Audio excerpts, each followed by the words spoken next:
না না, আমার কথা হচ্ছে কি সত্য একটাই, কি ঘাটাল মাস্টার প্ল্যান যদি কাজ শুরু না হয় তো আমি কোথাও নামবো না।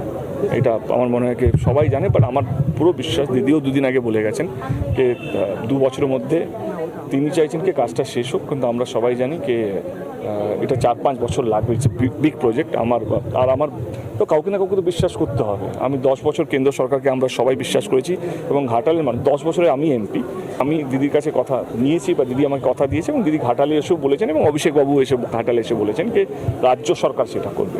এবং দিদিকে আমি যতটুকু চিনি, তিনি যা কথা দেন সেই কথা রাখেন, এবং সেই বিশ্বাস থেকে এটা বলা যায় কি 2026-এর আগে কাজ শুরু হবে এটা বলাটা ভুল হবে। কাজ অনেকটা এগিয়ে থাকবে, মানে শুরু হওয়া তো মানে এইটা নয় কি 2026-এর জানুয়ারি থেকে এক্সিকিউশনের কাজটা শুরু হচ্ছে, এটা নয়।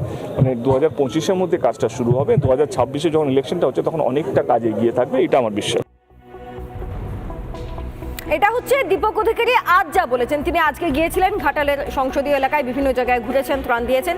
এটা হচ্ছে তিনি আজকে যা বলেছেন। এবার এই দীপক অধিকারী এই ঘাটাল মাস্টার প্ল্যান নিয়ে এর আগে কি বলেছেন বিভিন্ন ভোটের আগে, শুনুন।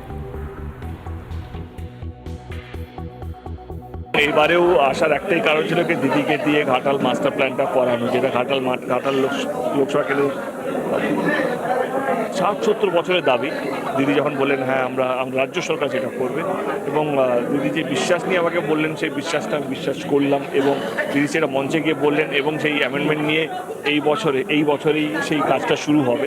মানে আমার কাছে এটাই অনেক বড় পাওয়াকে, যেই কথাটা, যেই প্রমিসটা, যেই স্বপ্নটা আমি দেখিয়েছিলাম 2014 থেকে 2024 এইবারে পূরণ হবে।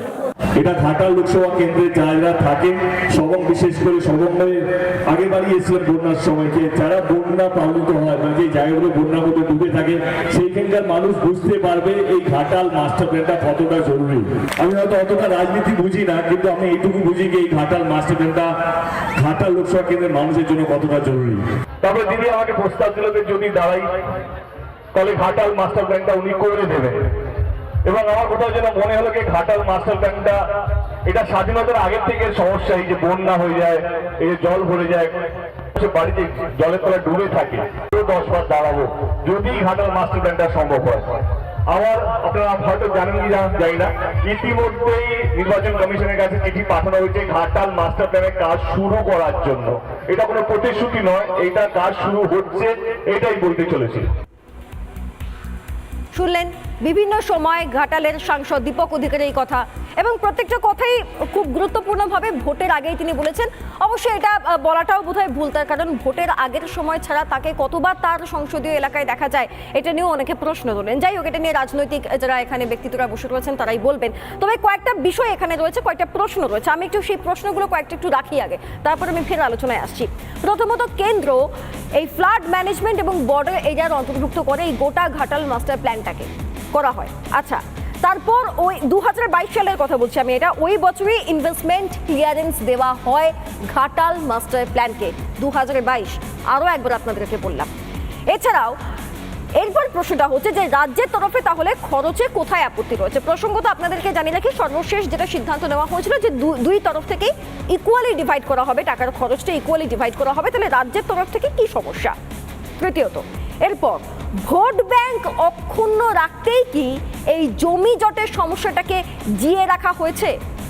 কারণ জমি জট মানে সেখানে কাউকে গিয়ে বলতে হবে, তাকে অনুরোধ করতে হবে বা তার সঙ্গে আলোচনা করতে হবে। সেখানে যদি ভোট ব্যাংকে কোনো হাত পড়ে যায়, ভোট ব্যাংকে যদি কোনো সমস্যা হয়, এই বিষয়টা কি সামনে এসছে? তারপর 10 বছর ধরে কেন কোনো সমস্যার সমাধান হলো না? 10টা বছর একজন সাংসদ করেছেন, কোনো সমস্যার সমাধান হলো না।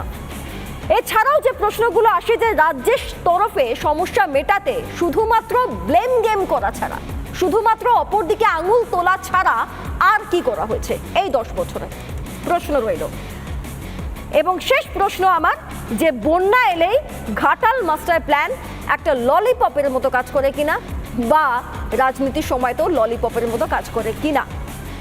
এবার আমি এই প্রশ্নগুলোকে নিয়ে ফের